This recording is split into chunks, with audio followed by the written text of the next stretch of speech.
안녕하세요. 딥다이브입니다. 오늘 여러분과 함께 깊이 파고들 주제는 바로 시니어 무릎 및 관절 건강입니다.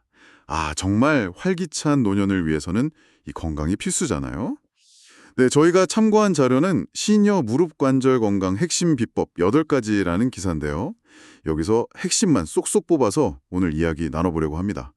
그래서 오늘 저의 목표는요, 단순히 무릎 관리 잘합시다, 이게 아니라 왜 관절 건강이 중요한지, 그리고 실제로 도움이 되는 8가지 방법은 뭔지 좀 구체적으로 알아보고 여러분이 바로 생활에 적용하실 수 있게 도와드리는 겁니다. 네, 맞습니다. 이 무릎 관절 문제, 이거 그냥 나이 들면 다 그렇지 하고 넘길 게 아니더라고요. 이게 삶의 질하고 너무 직접적으로 연결돼 있어요. 실제로 통계를 보면요. 65세 이상 인구의 절반 이상이 퇴행성 관절염을 겪는다고 하니까 정말 많은 분들이 힘들어 하시는 거죠. 통증도 통증이지만 진짜 문제는 그 기본적인 거 있잖아요. 걷고, 앉고, 계단 오르내리는 거 이런 게 힘들어지면 활동 반경이 확 줄어들어요. 그러다 보면 자연스럽게 사람 만나는 것도 줄고 어, 좀 위축되고 결국 삶의 만족도 자체가 떨어질 수밖에 없거든요. 그러니까 건강한 관절이 있어야 활기찬 노년도 보내고 좀 가족이나 친구들하고 좋은 시간도 보내고 그런 기본적인 조건이 되는 거죠. 듣고 보니 정말 이게 선택이 아니라 필수네요. 그냥 아프지 말자가 아니라 정말 잘 살기 위해서. 자, 그럼 그 중요한 관절 건강 8가지 핵심 비법 속으로 한번 들어가 볼까요? 네, 첫 번째는 관절에 좋은 생활 습관 만들기입니다. 역시 모든 건 습관에서 시작하는데 특히 앉는 자세, 걷는 자세가 중요하다고 하네요. 네, 이게 아주 기본이면서도 핵심인데요. 앉을 때 그냥 무심코 이렇게 등을 구부정하게 하거나 다리 꼬는 분들 많잖아요. 저도 모르게 다리 꼬게 되던데. 네, 그게 골반부터 틀어지면서 척추, 심지어 무릎까지 부담을 줄 수 있거든요. 그러니까 의식적으로 허리를 좀 펴고 의자 깊숙이 앉으시고요. 무릎 높이는 엉덩이랑 비슷하거나 아니면 살짝 높게 유지하는 게 좋습니다. 그렇군요. 걷는 자세는요? 걷는 자세도 중요해요. 발 디딜 때 그 발 뒤꿈치가 먼저 닿고 발바닥 전체로 체중이 갔다가 마지막에 발가락으로 땅을 차고 나가는 이 자연스러운 흐름이 중요해요. 시선은 너무 땅 보지 마시고 정면 한 10에서 15m 앞을 보시고 어깨 힘 빼시고요. 편안하게. 잘못된 자세로 오래 걸으면 오히려 무릎에도 안 좋을 수 있거든요.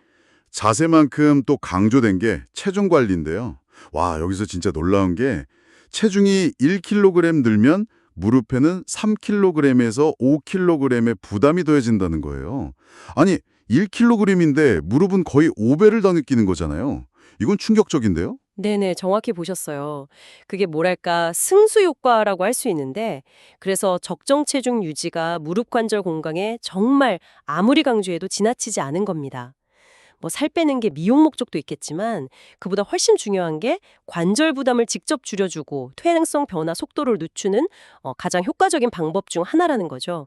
그러려면 꾸준한 운동, 그리고 건강한 식단, 이 두 가지 노력이 꼭 필요합니다. 네, 기본적인 습관을 잘 잡았다면 이제 좀 더 적극적으로 움직여 봐야겠죠. 두 번째 비법, 걷기 운동, 하지만 올바르게입니다. 걷기가 좋다, 이건 다 아는 사실인데 제대로 걷는 게 포인트군요. 맞습니다. 걷기만큼 접근성 좋고 효과적인 유산소 운동도 드물죠. 근데 잘못 걸으면 오히려 해가 될 수 있어요.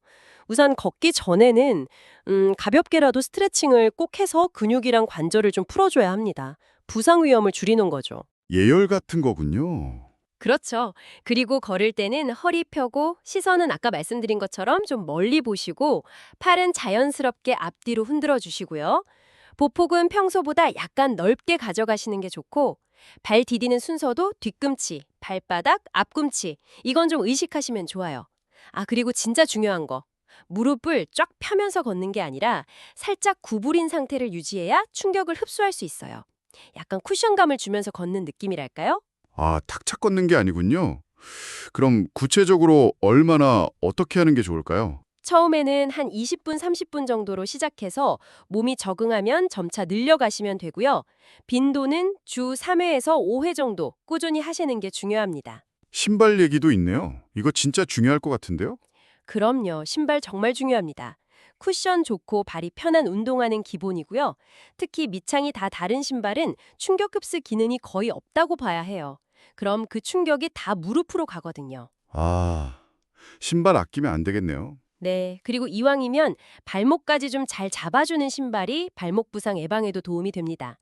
그러니까 신발은 그냥 패션이 아니라 내 관절을 보호하는 중요한 장비다 이렇게 생각하시는 게 맞습니다. 네, 좋은 장비 착용하고 제대로 걸어야겠습니다. 자, 다음 세 번째 비법은 무릎 근력 강화 운동입니다. 관절 자체를 어떻게 할 수는 없으니까 주변 근육을 키워서 보호막을 만들어주는 전략이군요. 맞아요. 근육이 튼튼하면 그게 일종의 충격 흡수 장치 역할도 하고 관절을 딱 잡아줘서 안정성도 높여주거든요. 좋은 점은 이게 뭐 꼭 헬스장 가야 하는 게 아니라 집에서도 충분히 할 수 있다는 거죠. 오, 집에서요. 어떤 운동들이 있을까요? 네, 아주 간단한 것들이 있어요. 예를 들면 의자 스쿼트. 의자 앞에 서서 진짜 의자에 앉는 것처럼 천천히 엉덩이를 뒤로 빼면서 무릎을 구부리는 거예요. 중요한 건 무릎이 발끝보다 앞으로 너무 나가지 않게, 그리고 허리는 펴고 의자에 닿기 직전까지만 내려갔다가 천천히 일어서는 거죠. 한 10번에서 15번씩 3세트 정도 하시면 좋습니다. 아, 네. 의자 스쿼트. 또 다른 건요? 의자 잡고 다리 뒤로 들어올리기도 좋아요. 의자 등받이 같은 걸 잡고 똑바로 서서 한쪽 다리를 곱게 편 채로 천천히 뒤로 들어올리는 거예요. 이때 허리가 꺾이지 않게 배에 힘을 딱 주셔야 하고요. 엉덩이 근육이 자극되는 걸 느끼면서 한 10초 정도 유지하고 내리고 각 다리 5번에서 10번 정도요. 이것도 TV 보면서도 할 수 있겠는데요? 그럼요. 그리고 누워서 하는 것도 있어요. 누워서 다리 들어 올리기. 등을 바닥에 대고 누워서 한쪽 무릎은 세우고 다른 쪽 다리는 쭉 펴세요. 발끝은 몸 쪽으로 당기고요. 그 편 다리를 바닥에서 한 15cm에서 20cm 정도 천천히 들어 올려서 한 5초 버텼다가 천천히 내리는 거예요. 이것도 각 다리 10번에서 15번씩 3세트 정도. 이런 운동들이 허벅지 앞뒤 근육이랑 엉덩이 근육을 키워서 무릎을 안정시키는 데 직접 도움이 됩니다. 야, 정말 집에서 충분히 따라할 수 있는 동작들이네요. 근데 여기서 중요한 건 역시 꾸준함이겠죠. 그리고 아프면 바로 멈추고요. 네, 맞습니다. 절대로 무리하시면 안 되고 통증이 느껴지면 즉시 중단하고 쉬거나 강도를 낮춰야 합니다. 근육 경화가 내 관절을 보호하는 내부 갑옷이다. 이렇게 생각하시고 꾸준히 하시는 게 중요합니다. 네, 내부 갑옷 기약하겠습니다. 자, 이제 운동 얘기했으니까 우리 몸 안으로 들어가서 먹는 얘기를 해볼까요? 네 번째 비법, 관절에 좋은 음식 앤드 영양제입니다. 뭘 먹느냐가 뼈랑 연골 건강에도 영향을 미친다는 거죠. 그럼요. 직접적인 영향을 주죠. 일단 뼈 하면 칼슘이잖아요. 칼슘은 뭐 우유나 치즈 같은 유제품, 뼈째 먹는 생선, 녹색 잎채소에 많고요. 근데 칼슘은 비타민 D가 있어야 흡수가 잘 돼요. 비타민 D는 햇볕 쬐는 게 제일 좋고 아니면 등푸른 생선, 뭐 연어, 고등어 같은 거나 버섯 종류에도 들어 있습니다. 오메가3 지방이산 얘기도 있네요. 이건 염증에 좋다고 들었는데 네, 맞아요. 오메가3는 염증 반응을 줄여줘서 통증 완화에도 도움을 줄 수 있다고 알려져 있어요. 이것도 등푸른 생선에 많고 견과류나 아마씨 같은 씨앗류에도 풍부합니다. 근데 기사를 보면 콜라겐이니 글루코사민, 콘드로이틴 이런 영양제 성분들도 언급되더라고요. 시중에 정말 많이 나와 있잖아요. 이런 건 어떻게 봐야 할까요? 효과가 있나요? 이게 참 중요한 지점인데요. 글루코사민이나 콘드로이틴, 이게 연골 구성 성분이다 보니까 관절 영양제로 인기가 많죠. 그런데 사실 그 효과에 대해서는 아직 연구 결과가 좀 뭐랄까 일관되지 않아요. 모든 사람한테 다 똑같이 효과가 있다고 보기는 어렵다는 거죠. 아, 그럼 무조건 먹는다고 좋은 건 아니군요. 그렇죠. 그래서 가장 중요한 건 이런 영양제에 의존하기보다는 먼저 균형 잡힌 식단을 통해서 필요한 영양소를 골고루 섭취하는 거예요. 그게 기본입니다. 영양제는 이름 그대로 보조 수단으로 생각하셔야 돼요. 만약 먹는다면 주의할 점은 없나요? 반드시 전문가, 그러니까 의사나 약사하고 상담을 하셔야 합니다. 나한테 정말 필요한지, 혹시 내가 먹는 다른 약하고 문제는 없는지 확인해야 하고요. 그리고 제품을 고를 때는 식약처에서 인증한 건강기능식품 마크가 있는지 꼭 확인하시고, 이거 먹으면 무조건 낫는다. 이런 과장 광고는 좀 경계하시는 게 좋습니다. 혹시 기저질환이 있으시면 더더욱 신중해야 하고요. 알겠습니다. 식단이 기본이고 영양제는 전문가와 상의해서 신중하게 접근해야겠네요. 자, 그럼 5번째 비법으로 넘어가 보겠습니다. 통증을 줄이는 생활 요령입니다. 이미 좀 아프신 분들께는 정말 실질적인 팁이 될 것 같아요. 온찜질, 냉찜질, 이거 맨날 헷갈리는데 정리가 될까요? 네, 찜질은 통증의 종류에 따라 다르게 해야 효과를 볼 수 있어요. 갑자기 삐끗했거나 어디 부딪혀서 붓고 막 열감이 느껴진다? 이럴 때는 냉찜질입니다. 급성 통증이죠. 차갑게 해서 혈관을 수축시키면 염증 반응이랑 붓기가 가라앉는 원리예요. 아, 갑자기 아플 땐 차갑게. 네, 반대로 평소에 늘 쑤시고 뻐근하다, 근육이 뭉친 것 같다, 이런 만성 통증에는 온찜질이 더 좋습니다. 따뜻하게 해주면 혈액순환이 잘 돼서 근육이 이완되고 통증이 좀 덜해지는 거죠. 그럼 찜질 시간이나 주의할 점은요? 시간은 보통 한 15분에서 20분 정도가 적당하고요. 제일 중요한 건 찜질팩을 바로 피부에 대면 안 된다는 거예요. 수건 같은 걸로 꼭 감싸서 화상이나 동상을 입지 않도록 주의해야 합니다. 네, 찜질법 잘 알겠습니다. 일상생활에서 무릎 부담 줄이는 팁도 있네요. 계단, 이거 정말 힘들죠? 엘리베이터나 에스컬레이터를 이용하는 게 최선이죠. 근데 어쩔 수 없이 계단을 이용해야 한다면 내려갈 때는 아픈 다리부터 먼저 내딛고 올라갈 때는 반대로 건강한 다리부터 올리는 게 부담을 좀 덜 수 있는 요령입니다. 오, 이거 유용한 팁인데요. 내려갈 땐 아픈 다리 먼저, 올라갈 땐 건강한 다리 먼저. 기억해둬야겠어요. 그리고 오래 앉아있을 때 중간중간 스트레칭하는 것도 중요하겠고요. 네, 같은 자세로 너무 오래 있는 건 피하는 게 좋습니다. 자, 좋은 습관만큼 중요한 게 나쁜 습관을 버리는 거죠. 6번째 비법, 관절에 무리를 주는 잘못된 습관 피하기입니다. 어떤 습관들이 우리 무릎을 괴롭힐까요? 여기서 우리가 스스로에게 던져봐야 할 질문은 혹시 내가 무심코 하는 행동 중에 무릎을 망가뜨리는 건 없나? 이거예요. 대표적인 게 바로 쪼그려 앉기입니다. 아, 쪼그려 앉는 거요. 바닥 닦거나 바티할 때. 네, 바로 그 자세예요. 그때 무릎에 가해지는 압력이 체중의 7배까지도 간다고 해요. 연골 입장에서는 엄청난 부담이죠. 그러니까 가능하면 작은 의자를 사용하시거나 다른 자세를 취하시는 게 좋습니다. 7배. 상상도 안 되네요. 또 어떤 게 있을까요? 무거운 물건 드는 방식도 중요해요. 그냥 허리 푹 숙여서 팔 힘으로만 번쩍 들려고 하면 허리랑 무릎에 동시에 무리가 확 가거든요. 반드시 무릎을 굽혀서 몸을 낮추고 물건을 최대한 몸에 가깝게 붙여서 안은 다음 허리는 펴고 다리 힘으로 일어서야 합니다. 허리 힘이 아니라 다리 힘으로요. 네, 허리는 펴고 다리 힘으로.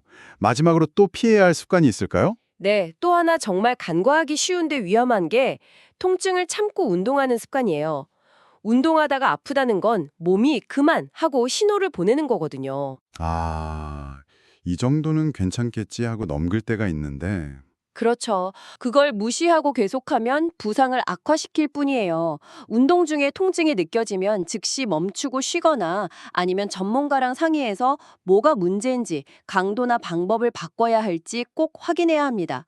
내 몸이 하는 소리에 귀를 기울이는 게 정말 중요해요. 네, 듣고 보니 정말 뜨끔하는 습관들이 많네요. 쪼그려 앉기, 무거운 거 잘못 들기, 아픈데 참고 운동하기. 이런 작은 습관들을 고치는 게 결국 관절 수명을 늘리는 길이라는 거 명심해야겠습니다. 자, 이제 거의 다 왔습니다. 마지막 8번째 비법인데요. 정기 검진과 조기 치료의 중요성입니다. 어떻게 보면 가장 기본적인 얘기 같기도 한데요. 기본적이면서도 어쩌면 가장 실천이 잘 안 되는 부분일 수도 있어요. 관절 질환이라는 게 초기에는 증상이 좀 애매모호할 때가 많거든요. 그래서 좀 쉬면 낫겠지, 이러다 말겠지 하고 넘기기가 쉬워요. 맞아요. 병원 가는 게 또 번거롭기도 하고. 그렇죠.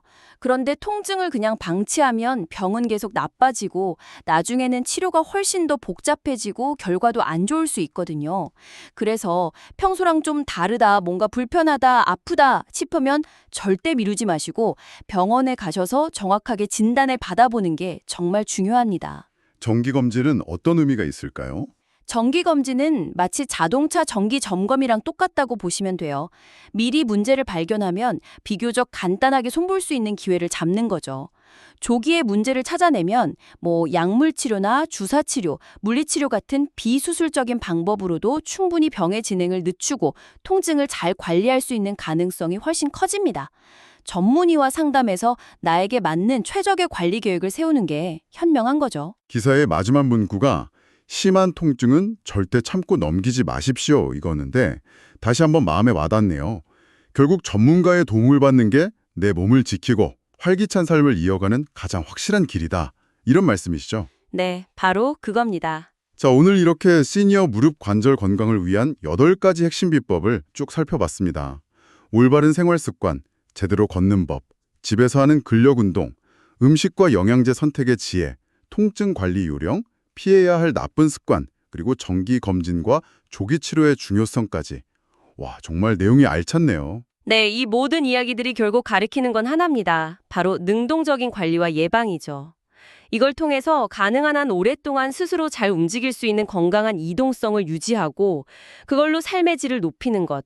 이게 단순히 안 아프다 이걸 넘어서 여러분이 원하시는 활동적인 삶, 기사에서도 언급됐지만 사랑하는 사람들과 즐거운 시간을 보내는 것과도 직결되는 아주 중요한 문제입니다. 오늘 나눈 이야기들이 여러분의 건강한 노년에 든든한 디딤돌이 되었으면 좋겠습니다. 네, 오늘 이야기를 마무리하면서요. 이런 신체적인 관리법 외에 한 가지 더 생각해 볼 거리를 던져드리고 싶습니다. 과연 정신적인 안정감이나 혹은 친구나 가족과의 즐거운 사회적 관계 같은 요소들은 노년기 관절 건강과 전반적인 활력 유지에 또 어떤 영향을 미칠 수 있을까요? 직접적인 관련은 없어 보일 수도 있지만 이 신체 건강과 마음 건강의 연결고리, 이것도 한 번쯤 곱씹어 볼 만한 주제가 아닐까 싶습니다. 오늘 저희와 함께 이 중요한 건강 정보 깊이 탐색해 주셔서 정말 감사합니다.